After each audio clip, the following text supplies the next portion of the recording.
Eno ye program yo ensulo ey'enkya wano ku 3 ABN TV. Yiga okutandika olunaku ne Katonda.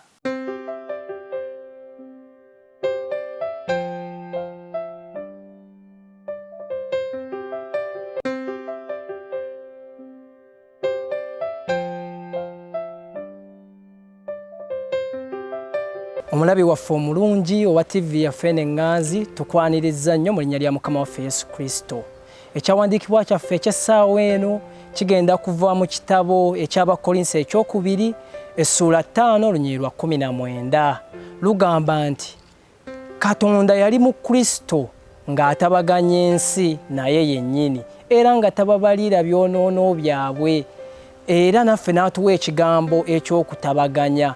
N'olwekyo tubeegayirira mutabagane ne Katonda. Omwagalwa, obubaka bungi bw'owulidde nga bukugamba otabagane ne Katonda okirowoozaako? Mbadde ndowooza nti kyekiseera otabagane ne Katonda kubanga ye mukwano gwo owa ddala. Mukama njagala kuwa nnyo omukisa ng'olowooza ku bubaka obwo. Amannya mubulizi w'enjiri Kasule David okuva e Gayaza. Mukama abawe omukisa.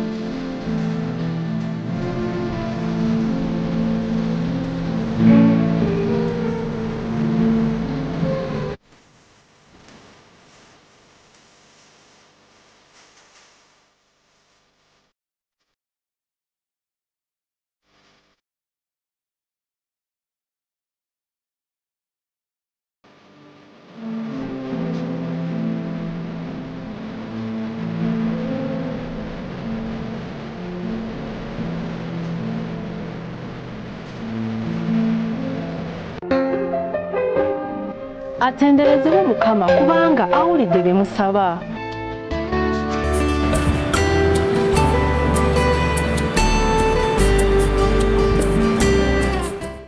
Omulabi waffe omulungi ku 3 ABN Uganda tukwanirizaako nnyo enkyene ya leero. Twebaza Katonda nno abukeesezza otusaka kano nga tukyali balamu. Tukwaniriza nnyo okutwegattako ku programu yaffe ensulo ey'enkya. Eno nno ebeerawo buli lunaku ku TV yo enganzi nga n'ekigendererwa ekikulu gwe nange tutandike ne Katonda.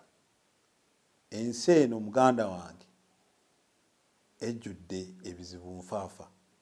Ensi eno ejjudde ebintu nkuyanja. Asuubira nti ogenda kufuluma okomewo oyinza obutadda. Kale nno kyansonga okutandika olunaku n'okusaba. Si ggwe wekka wabula n'abo mu maka go.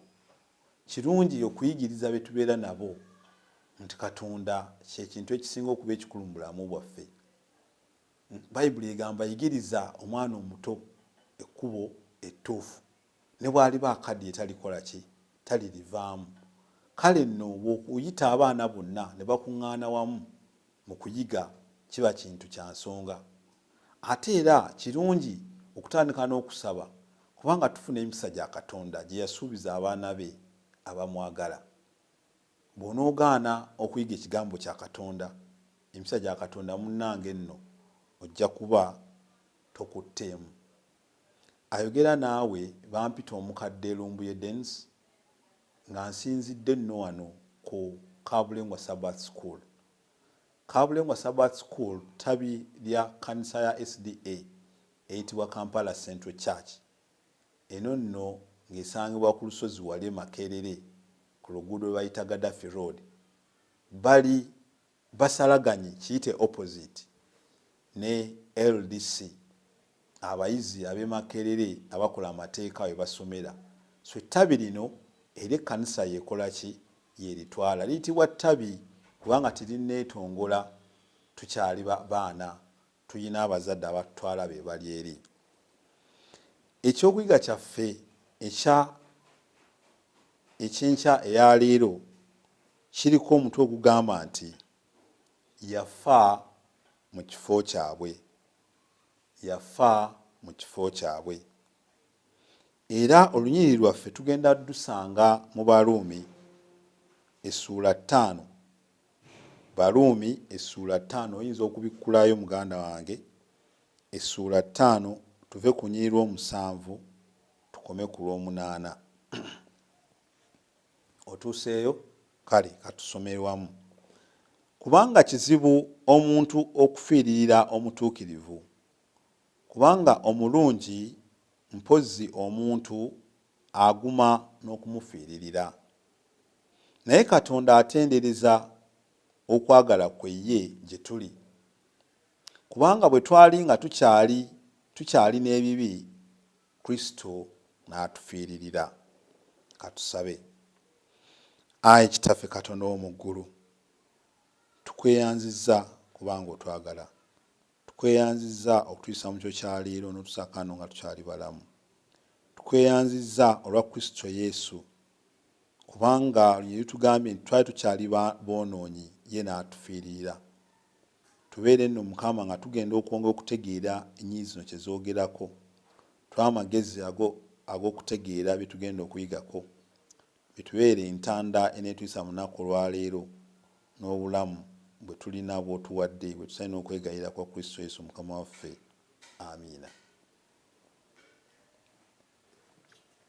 Mu mwezi oguyitibwa Ssebaaseka, guyite February, byombi biyinza okuba ebizibu gye tuli. Ssebaaseka gwe mwezi ogwokubiri mu mwaka.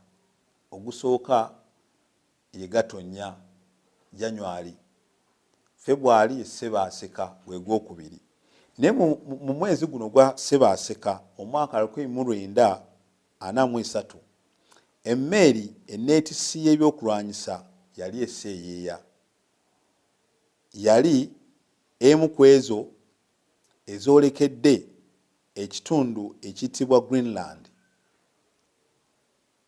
Emmeeri eno yali emanyiddwa nga Usati Dolahista, era yaliko abantu abawerera ddala 9.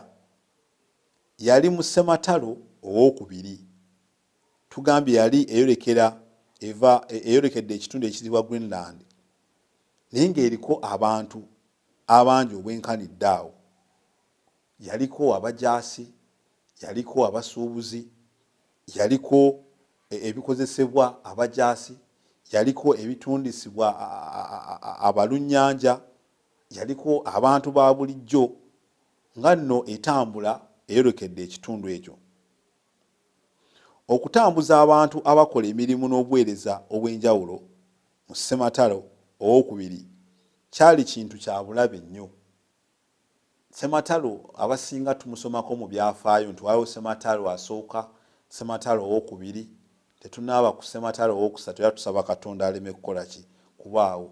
Naye era okutambula mu mbeera zonna ez'entalo, okutambula tekuba kwangu. So n'abantu bano okutambuza ebintu eby'enjawulo mu ssematalo owookubiri tekyali kyangu n'akamu.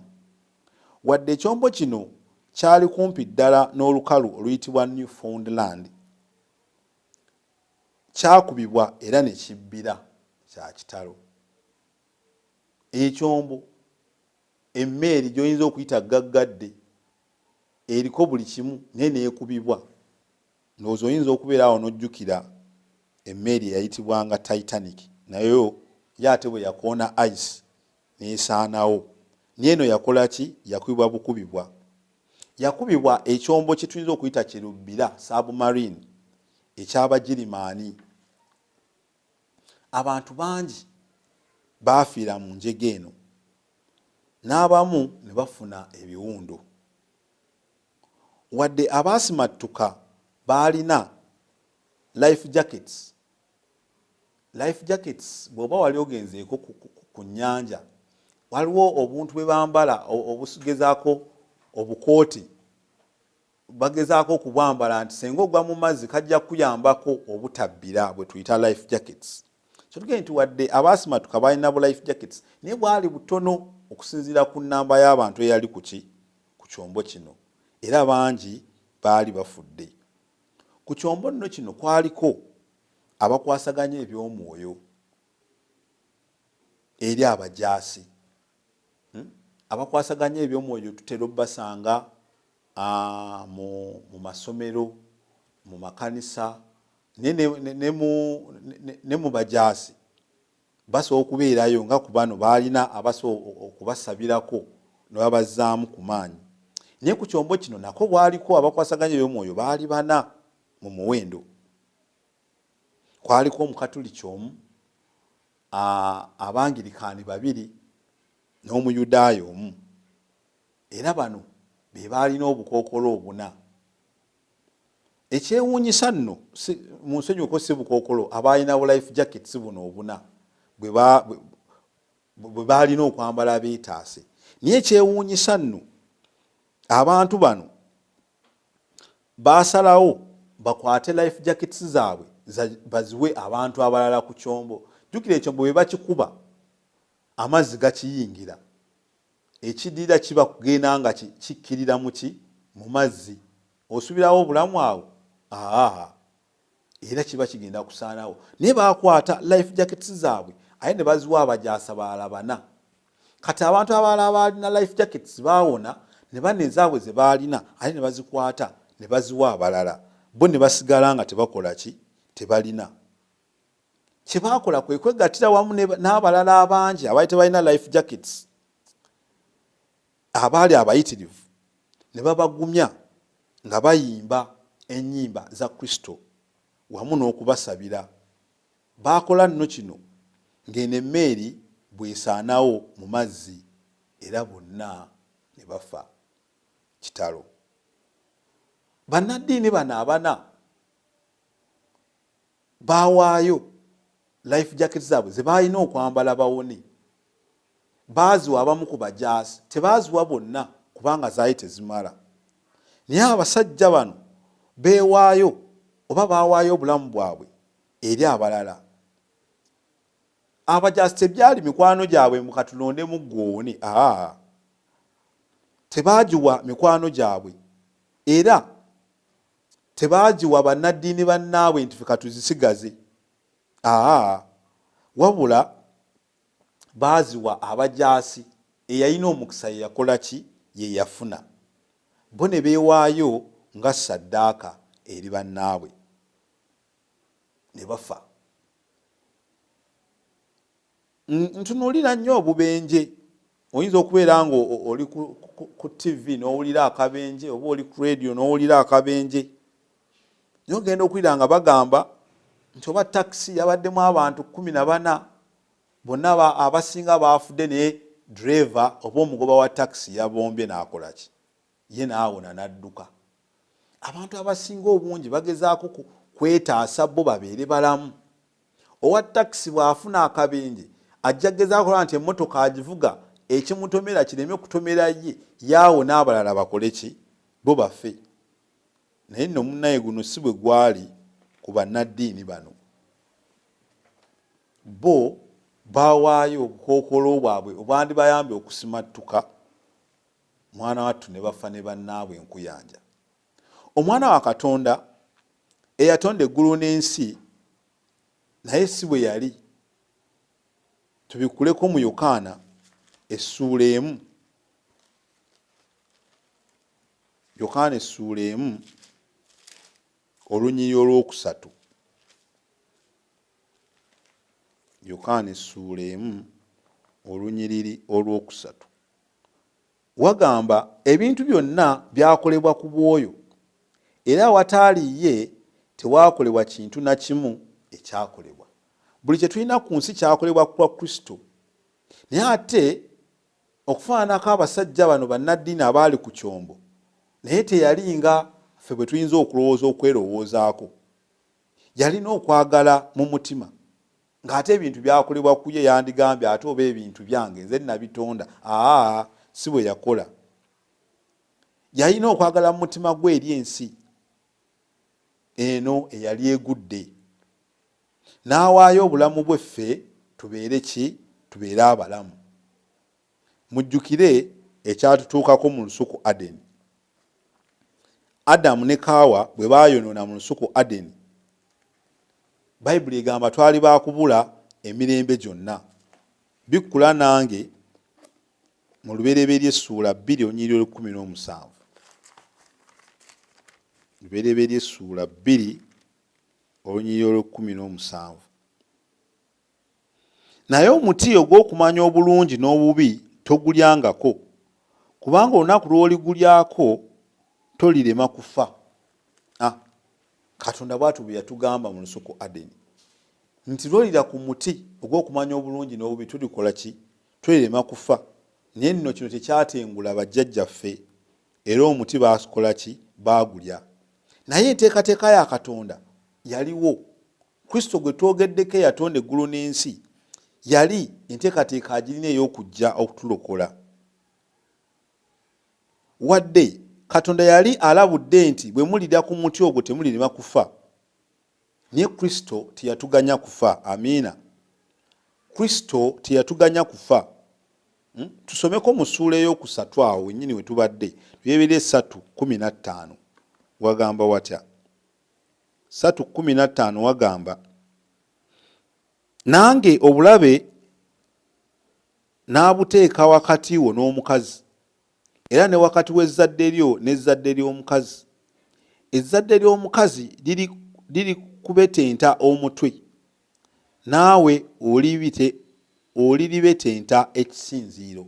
Katonda bw'ati bwe yasala omusango nti ezzadde ly'omukazi lijja kubetenta omusota omutwe. Awo nno ewali essuubi nti Kristo yali waakujja okusaanyaawo omulabe waffe, naye omulabe ye yali wakutubojja ku kisinziiro. Tuba n'essuubi nti tujja kuba balamu, naye omuntu gwe bakubye ku mutwe ne bakubetenta omutwe, essuubi ly'okubeera omulamu liba terikola ki? Teririiwo.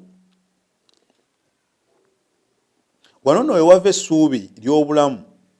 Abaali ab'okufa oba okubula emirembe gyonna ne tubeera balamu olwa Kristo Yesu. Kristo Yesu yali wakutulokola mu buzibu buno, ffe tubeere balamu emirembe ki? N'emirembe. Oyinza okukifumiitizaako nga si kintu kitono n'akamu. Ono yali Katonda mwene eyajja n'atufiirira ffe aboonoonyi, ataalina kibi, atuukiridde. Neewuunya nnyo Yesu Kristo.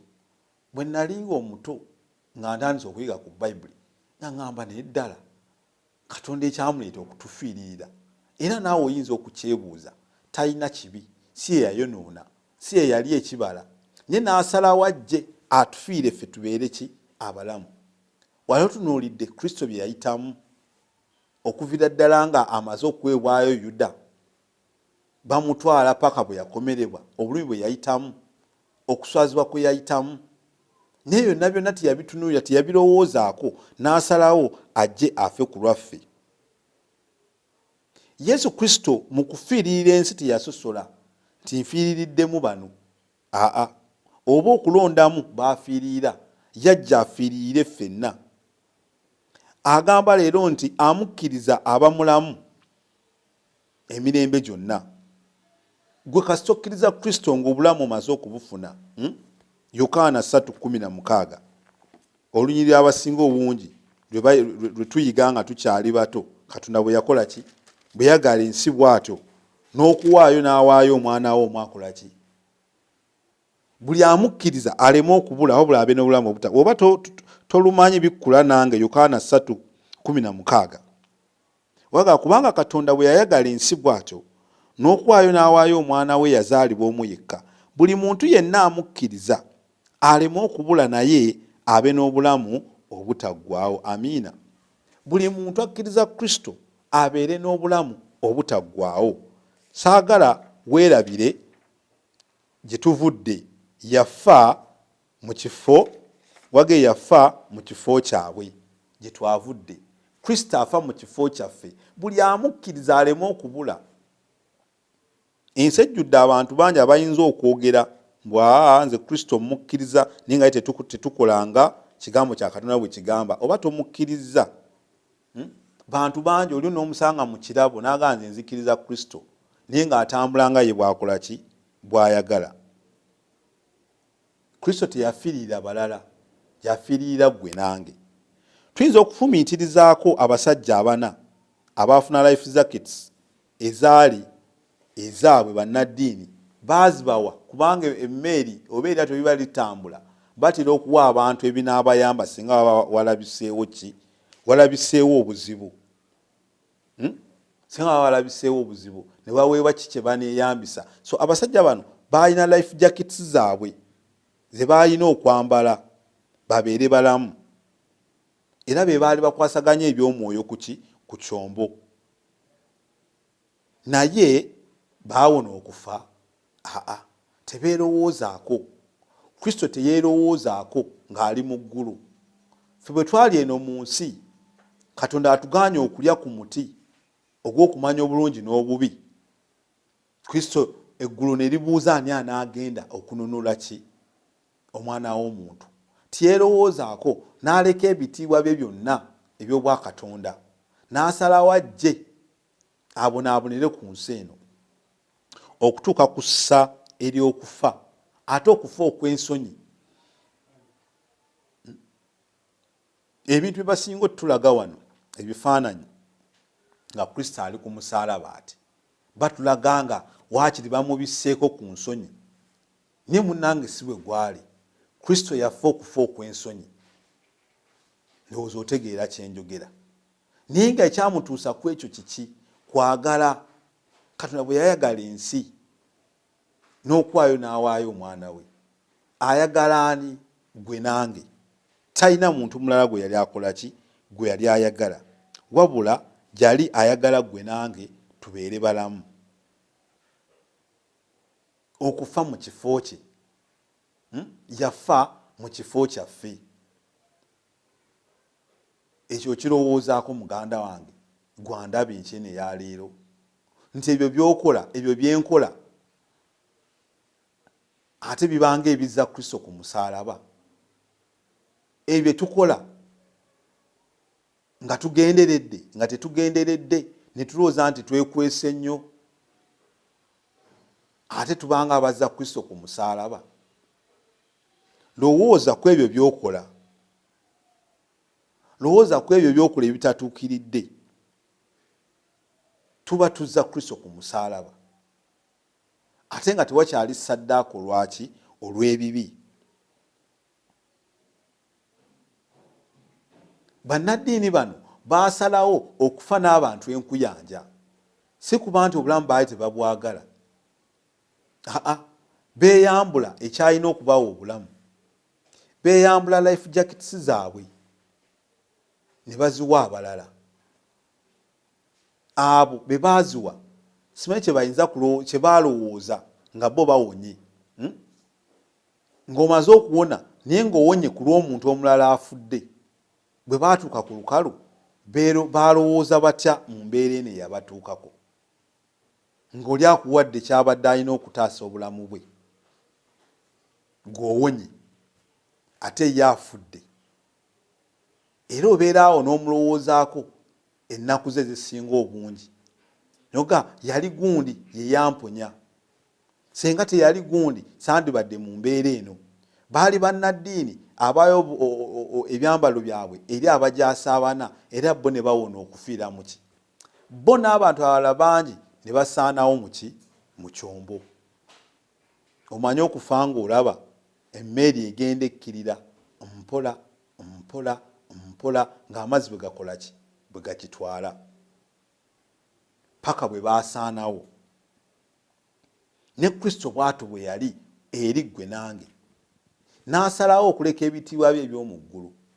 N'asalawo okuleka byonna bye yalina. N'ajja n'afa okufa okw'ensonyi. Ate nga teri mulala amusse ffe.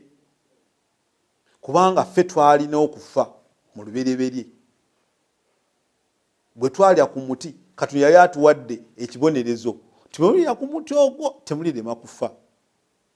Okufa si kwe kuno kwe tufa nti gundi kuno okufa kale tukuyita kufa ne kuba kwebaka.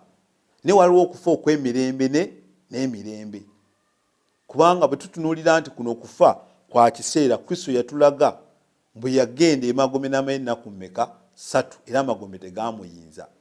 Era alina n'abantu be yazuukizaako nga Laazaalo gwe yayita mu ntaana. So kuno okufa kwe tufa, kubanga kuffe tewali muntu ataffirwanko wa luganda lwe. Era bw'obeera ojjukira nti gundi yafa, muganda wange yafa, omwana wange yafa, taata wange yafa. Nyoko kwebaka, Kristo agenda kujja. Basalonika amwogerako tagenda kujja, era abafa abafiira mu Kristo be balisooka okukola ki? Okuzuukira. N'abalamu ne bakyusibwanga kukola ki? Kutemya kikoowe.